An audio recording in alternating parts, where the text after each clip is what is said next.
जीवन में कभी श्रेष्ठ जनों का क्रोध नहीं सहा। जिस व्यक्ति ने अपने जीवन में माता पिता गुरु एवं श्रेष्ठ जनों का क्रोध नहीं सहा है, कहीं ना कहीं वो व्यक्ति अपने भविष्य के बहुमूल्य क्षणों से वंचित हो गया है। आज राम जी महाराज भी हमें बता रहे थे कि बचपन में खूब डांट पड़ती थी, कभी स्कूल में पिटाई भी होती थी, गुरुदेव भगवान भी कभी कभी डांटते थे। आप किसी भी योग्य व्यक्तित्व वाले व्यक्ति को देखेंगे, उसके पूर्व की बातें जब पूछेंगे तो उसको किसी ना किसी ने डांटा है, किसी ना किसी ने तराशा है, किसी ना किसी ने उसको खूब जो है उसकी सेवा करी है हाथों से, इसीलिए वो आज ऐसा बन पाया है। अभी कलिकाल में थोड़ा सा बालकों के ऊपर रोष करना बंद कर दिया है। रोष करने की कोई हम आज्ञा नहीं दे रहे हैं आपको, लेकिन कई बार रोष हो जाता है तो आपकी जो प्रतिक्रिया होती है ना, वो बड़ी विचित्र होती है। कई बालक माता पिता से लड़ते हुए पाए जाते हैं। गुरुजन थोड़ा नाराज हो जाएं तो शिष्य उनके पास जाना बंद कर देते हैं। हमारे शास्त्र आज्ञा करते हैं, क्रोधापि देवेन वरेण तुल्यम। बड़े लोगों का क्रोध वरदान के समान होता है। इसलिए बाल्यकाल में या अपने शिष्यत्व में यदि श्रेष्ठ जनों का कभी क्रोध प्राप्त हो जाए ना, तो उसको स्वीकार कीजिए और प्रतीक्षा कीजिए। आज इन्होंने क्रोध किया है और इसको मैंने सहा है, इस क्रोध का फल मुझे कुछ अद्भुत ही मिलेगा। ऐसा देखा जाता है। परीक्षित जी महाराज को 7 दिन में मरने का श्राप लगा है, पर परीक्षित इस भाव से व्याकुल नहीं है, बल्कि उनकी व्याकुलता का कारण यह है कि मेरे पास केवल 7 दिन शेष हैं। इन 7 दिनों में मुझे मुक्ति मिले, मैं अपने जीवन का उद्धार करूं, वो कैसे संभव हो, इसका विचार कर रहे हैं। सब लोग इधर देखो, ध्यान से सुनो, बहुत ध्यान से सुनो। विपरीत अवस्था सबके जीवन में आती है। विपरीत अवस्था में जो निर्णय लिया जाता है ना, वह निर्णय ही आपको भगवत प्रिय बनाता है। हमारी बात को बहुत ध्यान से सुनिएगा, एक सूत्र दे रहे हैं आपको। अनुकूल अवस्था में ऐसा आप माने कि ठाकुर जी आपको देख नहीं रहे हैं, क्योंकि अनुकूल अवस्था से सब बढ़िया चल रहा है, समय से भोजन चल रहा है, कोई टेंशन नहीं है, रात में समय से सो रहे हैं, समय से उठ रहे हैं, खूब खा रहे हैं, पी रहे हैं, आनंद कर रहे हैं, धन भी आ रहा है, सब बढ़िया, बिल्कुल सेटलमेंट चल रहा है। तो समझो ठाकुर जी की दृष्टि अभी नहीं है। लेकिन जैसे ही ठाकुर जी देखना प्रारंभ करते हैं ना, तो फिर विपरीतता आती है, और वो विपरीत अवस्था में आपके द्वारा किया गया निर्णय, उसको ठाकुर जी बहुत ध्यान से देखते हैं। अब ये क्या निर्णय लेगा, कैसे निर्णय लेगा। अब जैसे यहां बहुत सारे लोग बैठे हैं, हो सकता है कोई क्रिकेट ना भी खेलता हो, पर क्रिकेट में जो बैट्समैन है वो कितना भी अच्छा हो, बॉलर पूरा प्रयास करता है कि मैं इतनी खतरनाक बॉल डालूं कि ये छू भी ना पाए, और वो कठिन से कठिन बॉल फेंकता है, कभी उसके सिर पर, कभी उसके हाथ पर, कभी पैर पर, लेकिन फिर भी वो उस पर छक्का मार दे, चौका मार दे, और कुछ नहीं तो रोक भर दे, तो कई बार बॉलर भी उसको अप्रिशिएट करके जाता है, बोल वाह तूने इसको खेल लिया, ये खेलने लायक थी नहीं, फिर भी तू खेल लिया। और छक्का मार दे तो फिर पूरा स्टेडियम ही खड़ा हो जाता है। ठीक वैसे ही ये कर्म रूपी बॉलर हमारे सर से लेके पैर की एक एक नस को देख लेता है, और हर उस नस पे एक और चीज होती है क्रिकेट में, जब इंटरनेशनल क्रिकेट होता है ना, प्लेयर को कई बार बॉल लग जाती है तो बॉलर जानबूझ के जहां लगी है वहीं बॉल मारता है कि आउट हो, ये कैसे भी जाए। लेकिन फिर भी बॉलर खेल जाता है तो उसके फिर सालों तक चर्चा रहती है। अब ये बात मैं क्रिकेट खेलता हूं इसलिए इस भाव से बता रहा हूं।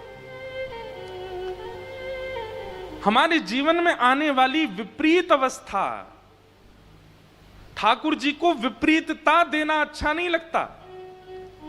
हमारे जीवन में विपरीतता ठाकुर जी देते भी नहीं। मैं एक बात कथा में, ठाकुर जी पर इतना समय नहीं है कि वो अरे वो राम जी हैं हरिद्वार में, उनको मुझे विपरीतता देनी है। नहीं, इतने करोड़ों के ब्रह्मांड में उनको पता भी होगा कि कौन हरिद्वार में बैठा है, कौन कहां बैठा है।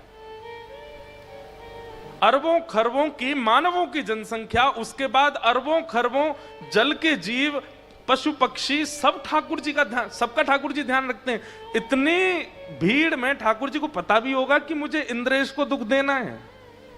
नहीं, ये तो हमारे प्रारब्ध है, ये तो कर्म है, कर्म के भाव से आता है। लेकिन जब विपरीतता आती है, उस विपरीतता में जो निर्णय हम लेते हैं वो ठाकुर जी देखते हैं, वो ठाकुर जी देखते हैं कि इसके जीवन में अब कठिन स्थिति आई है, अब ये क्या निर्णय ले रहा है, ये कैसे एक्शन ले रहा है, क्या विचार कर रहा है, अब क्या सोच रहा है, उससे ठाकुर जी प्रसन्न होते हैं। इसलिए विपरीतता जीवन में जब आती है उससे विचलित मत होइए, बल्कि सद्गुरुओं के चरण पकड़ के इन सत्संगों के माध्यम से उस विपरीतता का समाधान ढूंढिए, उसमें एक ऐसा निर्णय लीजिए अब कई लोग होते हैं, विपरीतता सबके जीवन में आती है, पर उसमें जब आप टूट के रोने लगते हो, ठाकुर जी कहते हैं अब ये हार गया। कई लोग यहां ऐसे बैठे होंगे जो ये कह रहे होंगे, महाराज जी आपको क्या पता, आप तो व्यास मंच पे बैठे हो, कितनी विपरीत परिस्थिति आती है। चलो आपको लगता हो कि महाराज जी को नहीं पता, लेकिन हम इतने भक्तों के चरित्र पढ़ते हैं। सूरदास जी के तो नेत्र ही नहीं थे, गौरवा काका के तो हाथ ही काट दिए थे।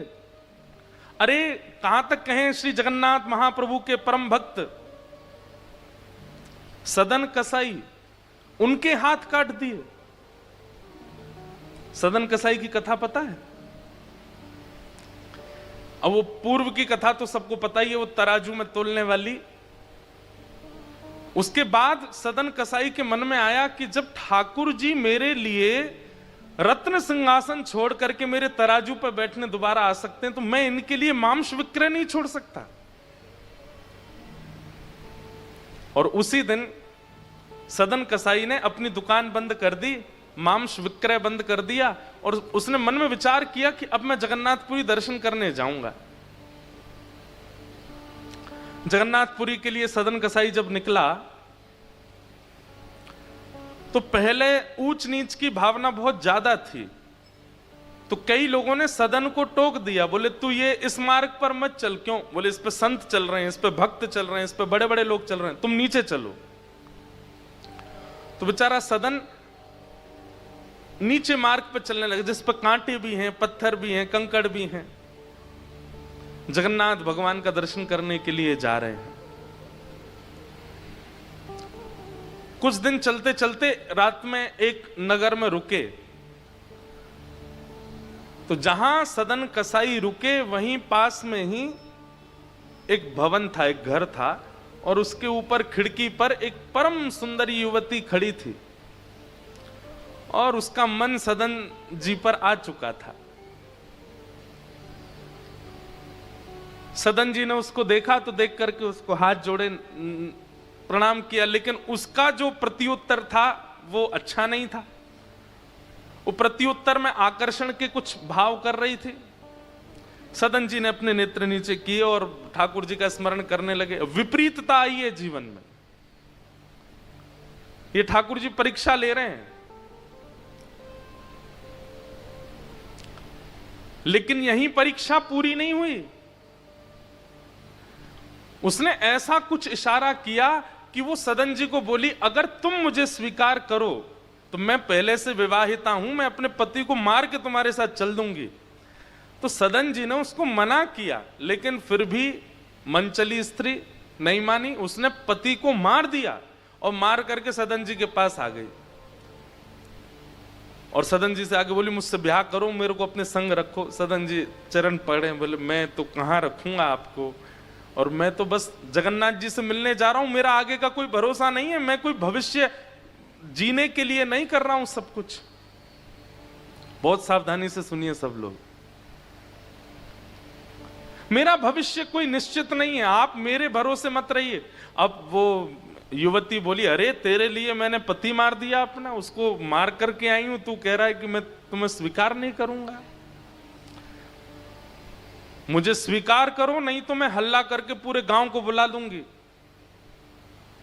सदन जी बोले मैं बाकी सब सह लूंगा, लेकिन आपको स्वीकार नहीं कर पाऊंगा, क्षमा करो। और उस स्त्री ने हल्ला करके पूरे गांव को इकट्ठा किया, सबसे झूठ बोल दिया कि इसने मेरे पति को मार दिया। वैष्णव का एक स्वरूप होता है कि वो ज्यादा से ज्यादा शांत रहने का प्रयास करता है, बोलता कम है।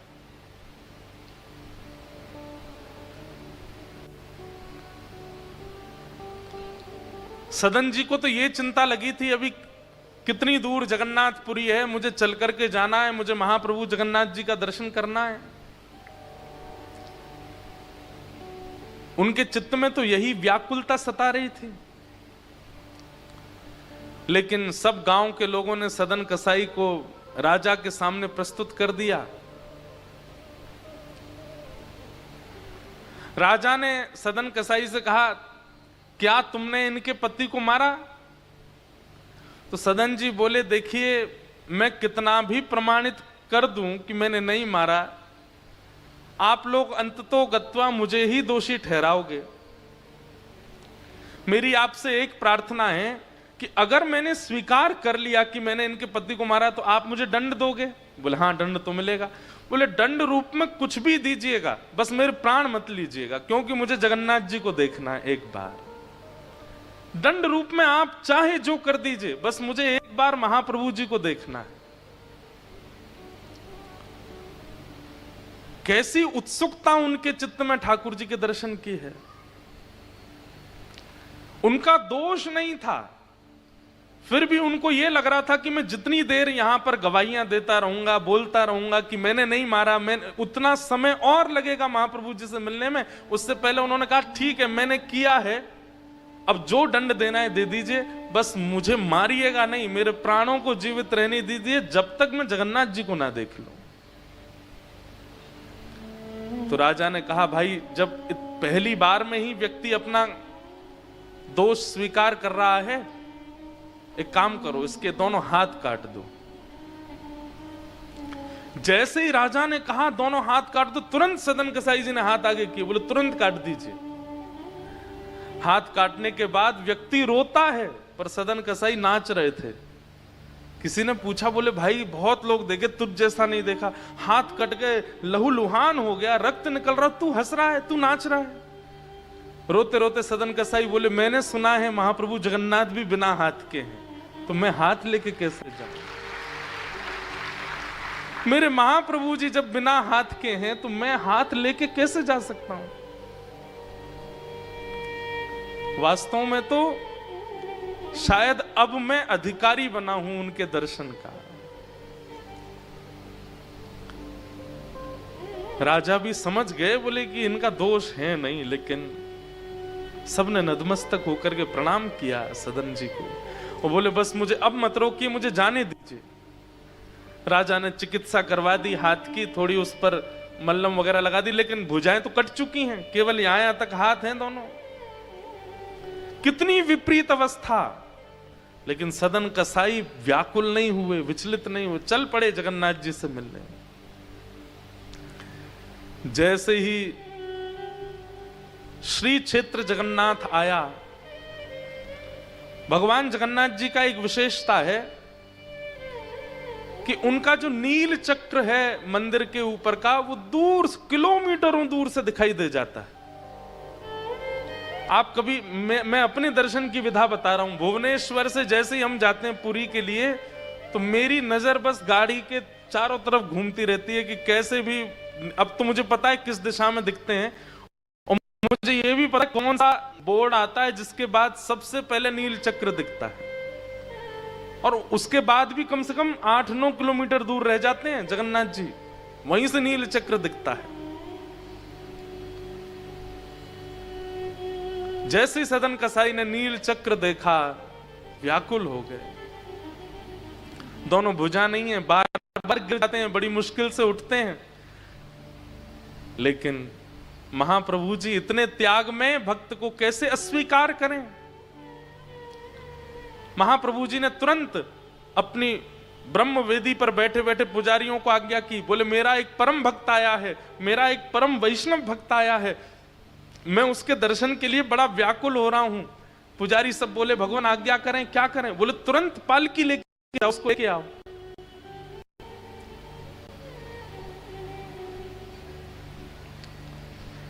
पुजारी जी तुरंत पालकी लेकर के निकल पड़े। बोले कोई भगवान का अच्छा, ना तो ठाकुर जी ने रूप बताया, ना नाम बताया, ना कोई कदकाठी बताई, बस एक मेरा परम भक्त आ रहा है, उसको लेने पालकी लेके जाओ। पुजारी सब पालकी लेकर के आए। जहां से नीलाचल धाम में वैष्णव प्रवेश करते हैं, वहां जाकर के पुजारी आपस में बोले भगवान ने रूप नाम कद तो बताया नहीं, अब किसको लेके जाएं इसमें बैठा के। तो पुजारियों ने कहा भैया सुनिए सुनिए सुनिए, महाप्रभु जगन्नाथ जी ने ये पालकी भेजी है और ये कह करके भेजा है कि मेरा एक परम वैष्णव भक्त आ रहा है, आप में से जो परम वैष्णव हो इस पालकी पे बैठ जाओ। महाराज वहां तो लड़ाई होने लगी, सब लड़ने लगे हम हैं परम वैष्णव। दूर खड़े सदन कसाई अपनी कटी हुई भुजाएं ऐसे जोड़ करके बैठे थे। बोले जिसके लिए महाप्रभु जी पालकी भेजे उस भक्त का दर्शन आज पहले करूंगा मैं, फिर महाप्रभु जी को देखूंगा।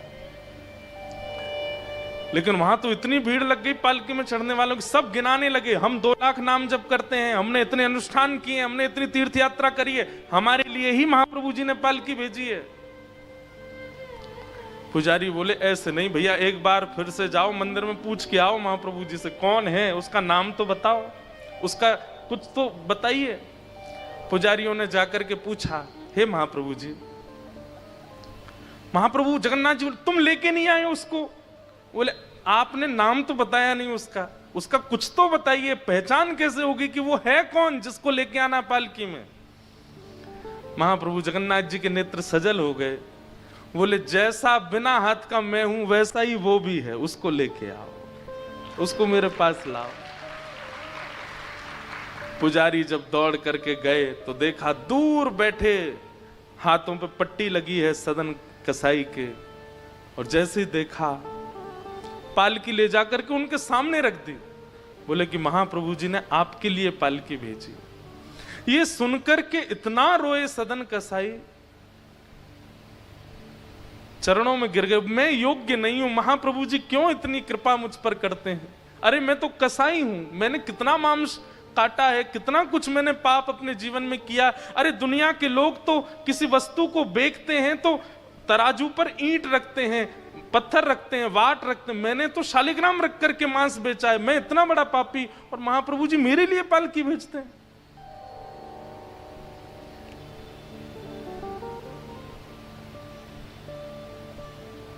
पुजारियों ने कहा, बोले महाप्रभु जी हमको भी नहीं घुसने देंगे अंदर अगर आप नहीं बैठे तो। और पालकी पर सदन कसाई को इतनी शर्म आ रही है अपने ऊपर, क्यों मुझ पर इतनी कृपा करते हैं। और जैसे ही महाप्रभु जी के सामने गए, पहली बार जगन्नाथ महाप्रभु को देखा, यहां सदन के नेत्रों से आंसू और वहां महाप्रभु जी के नेत्रों से आंसू। जैसे ही सदन कसाई ने दंडवत प्रणाम किया, दोनों अपनी कटी कटी भुजाओं को जैसे ही महाप्रभु जी की ओर आगे किया, तुरंत उनकी भुजाएं प्रकट हो गईं और महाप्रभु जी ने कहा अब दौड़ के आओ, हृदय से लगो हमारे। और सदन कसाई को ठाकुर जी ने हृदय से लगाया। ये बात हम क्यों सुना रहे हैं? जीवन में विपरीत अवस्था सबके आती है, मुझसे लेके पीछे खड़े व्यक्ति, हर इस संसार में कोई व्यक्ति नहीं बचता विपरीत अवस्थाओं से। अगर अब तक नहीं आई हैं तो तैयारी कर लीजिए, आने वाली होंगी, आएंगी जरूर। और आके चली गई हैं तो कुछ दिन सांस ले लीजिए, फिर आने वाली हैं, ये जाएंगी कहीं नहीं। ये संसार दुखालयम शाश्वतम, श्रीमद् भागवत जी में संसार को दुखालय कहा है। यहां दुख से कोई नहीं बच सकता।